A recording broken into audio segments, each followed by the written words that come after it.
강원도가 직면한 위기, 균형 발전의 틀에서 어떻게 풀어나갈 것인가 고민해보는 시간입니다. 지난주 균형 발전에서 사회적 경제 역할과 필요성에 대한 이야기를 나눴는데요. 이번 시간에는 도내 사회적 경제 기업의 사례를 살펴보고 강원도 사회적 경제 기업에 나아갈 방향에 대해 고민해보는 시간 마련했습니다.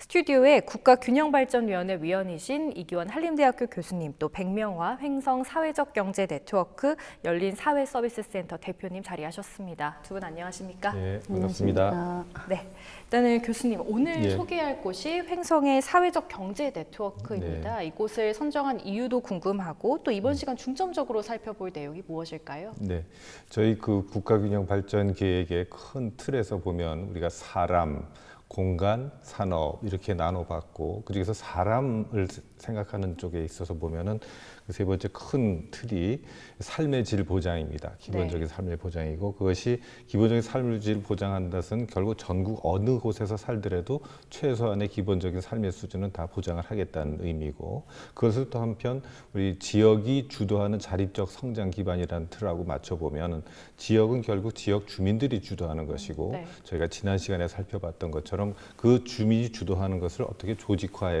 조직화하다 보니까 그것이 사회적 경제 조직이 되었고, 그렇게 해서 사회적 경제 조직이 이끌어가는 사업들이 이제 어느 영역까지 있는가 살펴본 중에 이제 지난 시간에 공동육아를 살펴봤고, 이번 시기에는 바로 이제 저출산 고령화 중에 고령화 쪽에 많이 해당이 되는 그 돌봄 서비스들이 어떻게 이제 사회적 경제로서 지역에 뿌리를 내리고, 그게 또 한편으로는 지역의 일자리를 창출해 나가는데 어떻게 크게 기여하고 있는가, 이런 사항들을 이제 이번 시간에 중점적으로 살펴보게 되겠습니다. 네, 일단 먼저 그러면 이 횡성 사회적 경제 네트워크에 대한 이야기가 좀 필요할 것 같은데요. 대표님 좀 소개해 주신다면요. 네, 횡성 사회적 기업 네트워크는요, 사실 그 사회적 기업들이 2010년도에 여기저기 이제 전국적으로 막 생길 때 저희 같은 경우에는 2008년도에 이제 사회적 기업 인증을 받았고요. 네. 2010년도쯤에 횡성에도 사회적 기업이 한 7개 정도가 생겼습니다. 그래서 그때 사회적 기업 협의회를 만들고 1차적으로 그 이후에 이제 그 활동들을 계속하면서 협동조합이 필요하겠다, 뭐 이런 얘기들이 계속 있어서요. 2015년도에 그 횡성 사회적 경제 네트워크 협동조합이라는 법인을 설립하게 됐습니다. 그리고 그 법인 설립 이후에 이제 그 법인에서 각종 활동들을 지금까지 해오고 있습니다. 네, 주로 뭐 어떤 기업들이 함께 활동을 하고 있나요? 처음에 그 2010년도에 협의회 활동을 할 때는 그 예전에 말했던 그 3D 업종들이 좀 사회적 기업이 많았었던 것 같아요. 그래서 네. 뭐 환경 관련 업종이나 아니면 청소 업종, 그다음에 돌봄 업종, 뭐 기타 농산물 관련 업종, 뭐 이런 업종들이 굉장히 많았고요. 현재 이제 그 법인을 만든 이후에 지금은 약간 그게 좀 그 달라졌는데, 물론 그 업종들도 같이 하고 있지만 지금은 이제 지역에서 그 농산물 유통을 한다든지 아니면 이제 귀농하신 분들이라든지 그 여성 농민센터, 네. 뭐 그 환경 관련 단체 이런 데가 같이 하고 있습니다. 네, 뭐 농산물 지원이나 방역, 청소, 돌봄 등의 사업 네트워크가 형성되어 있는데 이 횡성 사회적 경제 네트워크 사업들을 살펴보기 위해선 일단 이 횡성이라는 지역의 특성도 좀 살펴봐야 될 것 같습니다. 이 사회적 경제 개념에서 봤을 때 횡성이라는 지역은 어떤 곳인가요? 그 횡성하면 먼저 떠오르시는 게 어떤 게 있었던가요? 아무래도 횡성 한우가 한우가 먼저 딱 떠오르시죠. 떠오르네요. 네. 바로 전형적인 농촌 지역이고 인구 5만 정도. 그런데 우리가 알고 있는 그 대한민국 전형적인 농촌으로서 고령화는 또 급속도로 진행이 네. 되고 있고, 따라서 그 급속도로 진행이 되고 있는 이에 대한 이 사회 서비스, 그 사회 서비스들이 매우 아직 취약했던 상태입니다. 근데 우리 백 대표님을 여기 오늘 꼭 모셨던 이유는 지역에 내려오셔가지고 네. 2004년도부터 그 자활 공동체 사업, 거기서 이제 이 돌봄 서비스를 처음 시작을 하셨어요. 하시면서 이 지역에서 필요한 일들이지 않습니까? 네. 근데 그 필요한 일들이 어떻게 조직화돼가는 그 과정이 아주 전형적인 사례입니다. 그래서 2008년도에는 사회적 기업 인증 받으시고, 그러고서 이제 그 당시 아마 몇 명 안 됐던 이제 도우미, 그 다음에 이제 그 보호사들 이런 분들하고 활동을 하시다가 이제는 거의 한 100여 명 가까이 이렇게 일자리를 만드셨거든요. 그러니까 지역에서 필요한 일들을 우리가 조직화해 가다 보면 그것이 자연스럽게 일자리가 되고, 그 일자리가 된 중에서 사람들이 그 만족스러운 그 우리 나름대로는 그 사회적 경제들의 조직들 간의 연대가 굉장히 필요해지게 되고 그 필요한 것을 우리는 네트워크로 결국 묶게 되고 그 네트워크의 중심 역할을 하는 어떤 경제 조직이 있게 되고 그 상황 그렇게 발전하는 과정이 아주 전형적인 사례가 우리 이쪽입니다. 그리고 횡성의 지역적 특성들 그게 여기 다 담겨 있는 거죠. 네. 고령화가 진행되고 있고 전형적인 농촌이고 그래서 우리 공동주거 같은 문제들 여기는 아직은 그런 수요는 없거든요. 왜냐하면 네. 젊은 사람들이 여기서 우리가 거의 자리를 잡지 못한 상태이니까요. 네, 뭐 고령화나 방금 말씀해주신 뭐 농촌 사회라는 이런 특성들이 있는 이런 횡성에서 지금 사회적 경제 기업들이 법인으로서 이제 함께 활동하는 것으로 통해 기대할 수 있는 뭐 시너지들이 있다면 어떤 게 바로 있을까요? 이제 그 조직 그 연대 효과입니다. 근데 우리가 혼자서는 해결할 수 없는 문제들, 돌봄의 문제도 그렇거든요. 네. 혼자서는 그리고 지금까지 정책을 보면은 우리가 제가 누군가가 앓고 있다, 치매 환자가 있다 그러면은 그 가족들이 더 힘들어지지 않습니까? 네. 그래서 할 수 없이 그분들을 결국은 시설로 모시거나 해야 되는데 우리가 알고 있는 대부분의 그 시설들이 그렇게 썩 만족스럽지 못한 상황이고 그래서 결국은 이제 다시 흐름이 바뀌어가는 것은 뭐냐면 재가 또는 네. 공동체 돌봄이 이게 필요하겠구나 하는 쪽으로 해서 방향이 전환돼 가는 데 있어서 그 일을 앞장서서 해왔고 이미 그런 일 쪽에서 먼저 선도적으로 나가고 있는 그런 사례들이라고 할 수가 있죠. 그럼 그렇게 하는 데 있어서 이 나머지 조직들이 어떤 역할을 해주는가 거기에 똑같은 공급자 역할도 해주고 수요 역할도 해주고 이게 소위 연대 효과가 여기서 발생하게 됩니다. 그게 사회적 경제로서 우리가 네트워크로서 움직일 때 큰 이점이 되는 거죠.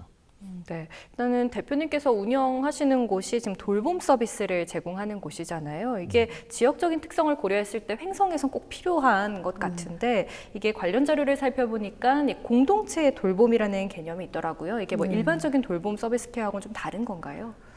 뭐 공동체 케어라는 것들이 사실은 정확한 개념은 서로 이제 돌볼 수 있는 이런 건데 아직 거기까지 가기에는 조금 이제 한계점이 있다는 생각이 들고요.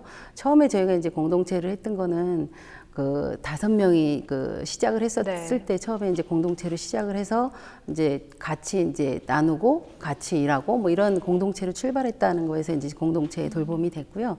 지금은 어쨌든 그 예전에는 우리가 한 마을에서 서로 어른들이 아이를 돌보고 또 아이들이 또 이렇게 맡겨놓으면 뭐 자연스럽게 또 어른들이 돌보고 이런 이제 공동체가 있었는데 횡성도 이제 그런 것들이 다 무너졌거든요.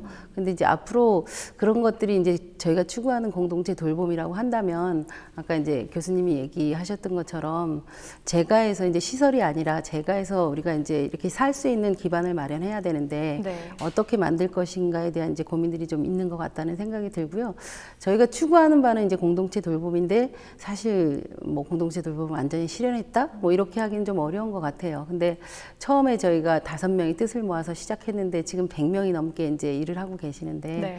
그런 속에서 이제 같이 나누고 같이 일하고 목 속에서 또 자연스럽게 어떤 일자리도 창출하고 이런 것들이 지금의 이제 성과라고 볼 수 있는 것 같아요. 네. 네, 뭐 잠깐도 말씀을 해주셨는데 2004년부터 시작해서 지금 거의 지금 20년 가까이 진행을 해오고 있잖아요. 그동안의 뭐 성과들 구체적으로 좀 짚어주신다면요. 구체적으로요. 네. 구체적으로 제가 좀 부끄러워서 성과를 얘기하기는 좀 그런데 뭐 계속 얘기했지만 저희 시작할 때 5명이 시작했는데 일자리를 요즘 대세가 일자리잖아요. 일자리를 100여 명까지 왔으니까 굉장히 그런 데서 이제 성과가 있다라고 할 수 있는데 사실은 양적인 성과를 저는 뭐 굳이 이게 성과다라고 얘기하고 싶지는 않고요. 그 속에서 지금 20년 동안 이렇게 운영해 오면서 서로 간의 어떤 그 아까 사람 얘기하셨잖아요. 사람과의 관계 뭐 이런 속에서의 뭐 성과 그런 것들이 더 컸다라는 생각이 들고요. 뭐 뒤에 얘기가 나올 수 있겠지만 제가 여기까지 지금 이제 거기 센터의 대표를 맡고 있고 100명이 근무하고 계시고 이렇게 한데 그 속에는 제가 아니라 사람들이 있었거든요. 그리고 네. 저의 그 어떤 역할이 되게 컸다라기보다는 거기에 있는 100분의 역할이 굉장히 저는 컸다라는 생각이 많이 들어서 그런 것들이 성과인 것 같아요. 같이 일하고 같이 뭐 나누고 먹고 뭐 그런 것들이 큰 성과였다. 뭐 이렇게 얘기하고 싶네요. 네, 뭐 방금 말씀해주신 그 성과를 이루는 과정에서 또 쉽지는 않았을 것 같아요. 어려운 뭐 고비들이 있었을 것 같은데 어떤 게 있었는지 또 그걸 또 어떻게 극복하셨는지 좀 궁금합니다. 네, 뭐 지나고 생각하면 고비가 있었던 것도 같다는 생각이 드는데 제가 이제 이 그 방송 인터뷰 하면서 고비가 있었나 이런 생각을 한번 해보게 됐어요. 네. 근데 그 고비가 있었을 때마다 사실은 저 개인적인 어떤 의지로 그 고비를 해결하지는 못했던 것 같고요. 어떻게 보면 약간의 무책임일 수도 있지만 이거는 나 혼자 운영하는 게 아니라 같이 하는 거기 때문에 모든 사람이 고민을 나눴던 것 같아요. 그래서 고민을 나눠서 그 속에서 해결점이 나오고 뭐 이래서 제가 되게 힘든 뭐 이런 거는 없었던 것 같고요. 대신에 근무하시는 분들은 좀 힘들었을 수도 네. 있을 것 같아요. 왜 그러냐면 고민을 같이 해야 되니까. 경영주가 고민을 혼자 하면 되는데 항상 경영주가 고민을 나눠주니까 그 고민 때문에 힘들었을 수도 있겠다 이런 생각이 들었고요. 근데 이제 이것도 저희도 이제 기업이잖아요. 사회적 기업이라는 게. 근데 조금 어렵다면 어떤 때는 저희가 이제 막 앞으로 막 나가야 되는 때도 있는데 결정을 하는 문제에 있어서 막 빠르게 결정을 해야 되거나 이럴 경우에 그렇게 빨리 결정하지 못해서 뭐 사업을 놓칠 수도 있고 뭐 이런 거는 좀 어려운 점일 수도 있는 것 같아요. 근데 어렵지만 그렇게 빨리 결정을 안 했기 때문에 더 실수가 없었을 수도 있지 않나라는 또 장점이 되기도 한 것 같아요. 네, 저는 대표님이 생각하는 또 이제 사회적 경제기업의 장점, 단점도 좀 궁금합니다. 또 이제 이런 사회적 경제기업이 지역에서 안정적으로 좀 정착하려면 또 어떤 것들이 필요한지 좀 말씀해 주시죠. 네, 지역에서 어쨌든 사회적 경제가 잘 정착을 하려면 제가 생각하기에는 아직까지는 뭐 시군구 또는 뭐 이렇게 그 관에서 관심이 조금 더 필요하다라는 네. 생각이 들고요. 그리고 이제 사회적 경제인들끼리 서로 이렇게 지금 연대 잘 하고 있지만 조금 더 연대를 해서 내부적인 어떤 거래라든가 이런 것들이 좀 더 활성화될 필요가 있다라는 생각이 들거든요. 결국은 내부 거래가 굉장히 활성화되면 그 속에서 또 공동체도 살아나고 막 이렇게 할 것 같아서 그게 사회적 경제에 굉장히 도움이 될 것 같다는 생각이 일단 듭니다. 네, 뭐 장단점이 있다고 한다면 뭐 단점이요? 어떻게 있을까요? 네. 저는 거의 뭐 단점보다 장점을 계속 얘기할 네. 것 같은데 아까 얘기했던 것처럼 빠르게 뭐 의사결정을 못 한다든지 아니면 경제적으로 많은 투자를 한다든지 이런 여유가 없다. 뭐 이런 것들은 단점으로 보일 수 있을 것 같아요. 근데 사실은 그게 뒤집어서 보면 굉장히 장점이었구나라는 생각이 들거든요. 무리하게 막 뭐 이렇게 투자를 한다라는 게 가장 뭐 바람직한 건 아닌데 무리하게 투자를 할 수도 있었고 또는 빠르게 결정하면서 실수를 할 수도 있었는데 많은 사람들하고 의견을 나눠야 되니까 빠르게 결정 못해서 천천히 가는 바람에 실수를 안 하고 여기까지 올 수 있었고 그리고 이제 중간에 이제 제가 독단적으로 결정하면 그 속에서 의견 충돌 때문에 많은 이제 문제가 생길 수도 있었던 거잖아요. 근데 그런 것들이 오히려 제가 천천히 해서 지금까지 무난하게 그렇게 큰 매출은 없지만 편안하게 갈 수 있었던 장점이 더 많은 것 같다라는 생각이 듭니다. 네. 네, 일단은 뭐 오늘 이렇게 대화를 하면서 이 사회적 경제 기업이 지역에 정착하고 또 이렇다 할 뭐 성과를 내기 위해서는 지역의 특성과 또 지역민의 필요한 점, 뭐 요구 사항들을 충족을 시켜야 될 것 같다는 생각이 드는데요. 여기서 지금 강원도 사회적 경제 기업들이 앞으로 나아가야 할 방향을 또 찾을 수 있지 않을까 싶은데 교수님 어떻게 생각을 하시나요? 지금 우리 백명화 대표님 아주 중요한 말씀을 아까 해주셨거든요. 네. 보통 우리가 아프리카의 속담이다 뭐 이런 식으로도 얘기를 하지만 실제 사회적 경제 기업들 특히 이렇게 함께 하면서 민주적인 의사 결정을 하고 거기서 또 투명한 분배를 하고 일도 함께 나누고 그다음에 나온 것을 대해서 다시 재분배도 하는 이런 순환된 구조를 갖고 있는 조직들은 다 비슷한 말씀들을 하십니다. 그래서 저 커다란 그 스페인의 몬드라곤 같은 기업도 그 이사회들이 다 모여서 의견을 조정하다 보면은 의사결정이 되게 늦다.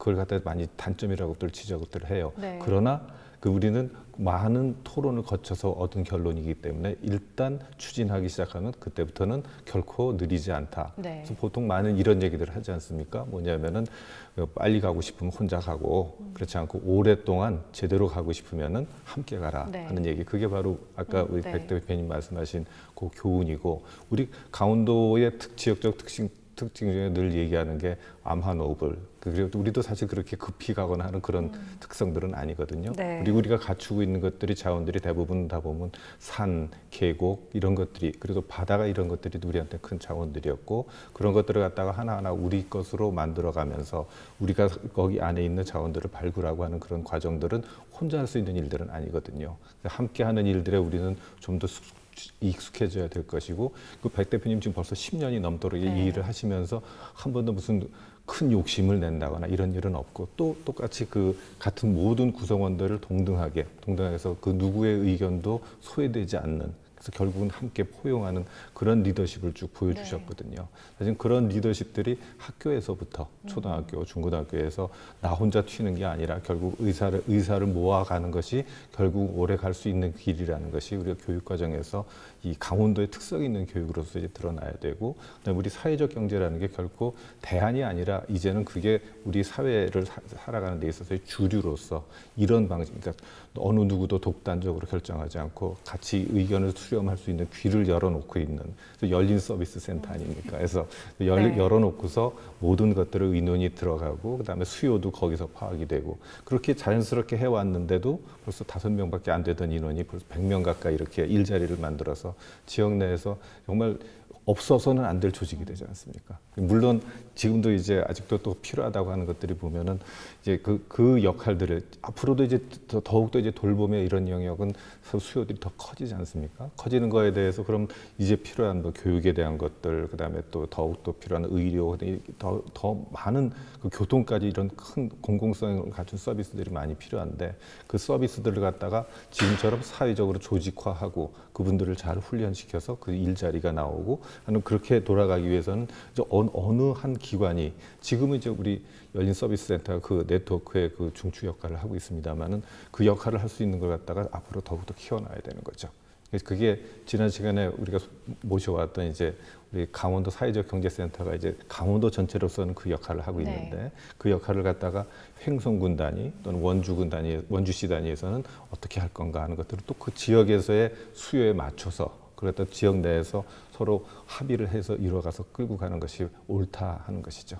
네, 일단은 이 사회적 경제 기업이 성공한다는 것이 바로 지역 발전과 활성화로 이어질 것 같은데요. 그러기 위해서는 또 아무래도 지역과 지자체 그리고 관계기관의 보다 더 적극적인 자세와도 노력이 필요해 보입니다. 이 지역에서 사회적 경제 개념을 좀 보편화하고 또 이것을 안정적으로 정착하기 위해선 고려해야 될 뭐 노력해야 할 점들이 어떤 게 있을까요? 인식의 제고가 이제 제일 필요합니다. 사회적 경제라는 것이 결코 동떨어져 있는 게 아니라 바로 우리가 전통 문화 속에서 아까 우리 백 대표님 말씀하셨던 것처럼 옛날에 우린 다 공동체 안에서 애도 다 함께 키우고 우리 아이였는데 어느 순간에 내 아이가 됐었던 것 그걸 우리가 공동 육아를 통해서 도로 우리 아이로 바꾸고 있지 않습니까? 그런 것처럼 인식의 전환이 이게 결코 동떨어져 있는 것이 아니고 우리의 전통 문화와 그대로 연결이 되어 있는 것이고 그러기 위해서는 학교가 이제 바로 마을교육 공동체 같은 그런 개념으로 지역사회와 함께 연결이 되어 있어야 되고 청년들로 보면 청년들은 그 대학 문화가 또 이렇게 공동체 문화로서 다시 그러니까 결국은 우리가 이 공동체성의 회복이 바로 우리가 지역이 주도적으로 자립적 성장 기반을 만드는데 초석이 된다는 것을 우리가 알아야 될 것 같습니다. 네, 교수님 말씀 들어봤는데요. 마지막으로 대표님 이제 사회적 경제기업 운영하시면서 필요한 것들이나 뭐 이런 것들이 좀 있을까요? 네, 뭐 필요한 것들이 많지만 그 중에서도 저는 이제 돌봄 업종이잖아요. 그래서 돌봄 업종에 대해서 좀 얘기를 드리고 싶은 거는 사실 돌봄이 어느 순간부터 제가 처음 시작할 때는 그렇지 않았는데 처음에는 이제 돌봄이 굉장히 뭐랄까 그냥 지역사회에서 돌봄 그리고 무료 돌봄 이런 유료화된 돌봄이 아니었었어요. 근데 지금은 모든 게 이제 유료화 돌봄 형태로 되다 보니까 받는 사람도 또는 서비스를 하는 사람도 서로 간에 이렇게 어떤 그 사람과 사람의 관계가 조금씩 깨어지고 있는 것 같아요, 오히려. 그래서 그런 것들이 깨지지 않고 잘 돌봄을 할 수 있으면 참 좋겠다, 이런 바람이 있습니다. 근데 사실 현실적으로 그게 이제 가능하지 않을 수도 있지만 그런 돌봄이 계속 됐으면 좋겠다는 생각이 들고요. 지역에 이제 돌봄을 하는 그 데가 저희 말고도 개인 업체도 있고 뭐 법인도 있고 복지관도 있고 다양하게 있는데 이런 돌봄업들이 여기저기서 이제 이렇게 하다 보니까 돌봄을 실제 받는 사람들은 한 곳에서 뭔가를 다 이제 물어본다든가 서비스를 한다든가 뭐 이런 것들에 대한 좀 갈증이 있다라는 생각이 들어요. 그래서 지역에서 한 곳에 가면 모든 케어를 이렇게 연결해 줄 수 있는 그런 것들이 좀 구축이 필요하지 않나라는 생각들을 요즘 계속 하게 됩니다. 네. 네, 강원도 사회적 경제기업에 나아갈 방향에 대해서 이야기 나눠봤습니다. 오늘 말씀 여기까지 듣도록 하겠습니다. 두 분 시간 내주셔서 고맙습니다. 네.